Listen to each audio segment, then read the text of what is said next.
Salam Indonesia, Anda menyaksikan berita terkini bersama saya, Madis Kedenkarang. Pemirsa, penerapan pembatasan sosial berskala besar PSBB di kabupaten kota di Pulau Jawa dan Bali bukan bersifat larangan, melainkan pembatasan kegiatan masyarakat. Hal tersebut diungkapkan Menteri Koordinator Bidang Ekonomi dan juga Ketua Komite Penanganan COVID-19 Airlangga Hartarto. Menko Perekonomian meminta masyarakat tidak panik dengan kebijakan pemberlakuan PSBB pada tanggal 11 hingga 25 Januari 2021 mendatang.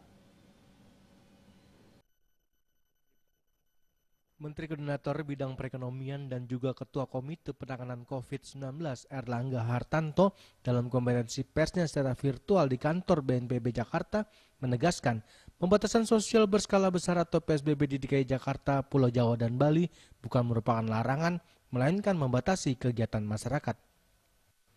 Ia menjelaskan kebijakan itu diambil guna mencermati perkembangan kasus COVID-19 di sejumlah daerah yang meningkat tajam dengan jumlah kasus aktif mencapai 112.593 kasus, meninggal dunia mencapai 23.396 dan tingkat kesembuhan mencapai 652.513.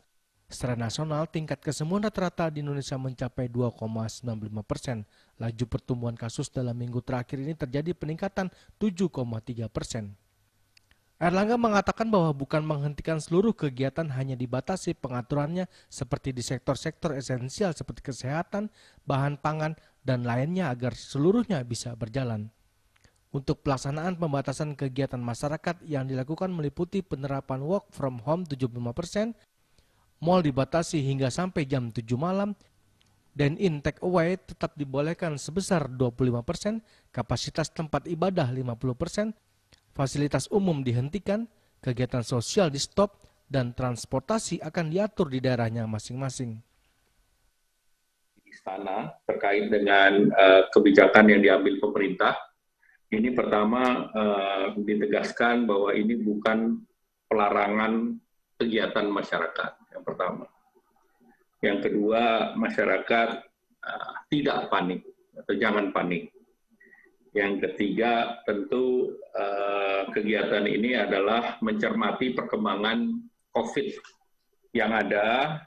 Kita lihat pada kondisi hari ini kasus aktifnya ada 112.593, kemudian yang meninggal ada 23.296, kemudian yang sembuh ada 652.513, tingkat kesembuhan 76%, dan tingkat kematiannya adalah 2,95%. Nah, apa yang diatur ini tadi disampaikan bukan menghentikan seluruh kegiatan. Jadi kegiatan-kegiatan sektor esensial, baik itu bahan pangan, energi, ICT, keuangan, logistik, perhotelan, konstruksi, industri, pelayanan dasar, utilitas, fitness, seluruhnya bisa berjalan. Dan ini diberlakukan tanggal 11 sampai 25 Januari, dan instruksi daripada Menteri Dalam Negeri sudah diterbitkan, dan beberapa gubernur di daerah tersebut akan memberikan surat edaran yang sudah menerbitkan kemarin di Bali, dan hari ini direncanakan Gubernur DKI. Nah, pembatasan yang dilakukan adalah kerjanya work from home, kemudian 75%, kemudian kalau kementerian sesuai dengan peraturan Menteri PAN-RB, kemudian mal dibatasi sampai jam 7, dine-in tetap dibolehkan sebesar 25%, jadi artinya restoran tetap bisa dine-in 25%, dan sisanya tentu take away ataupun order.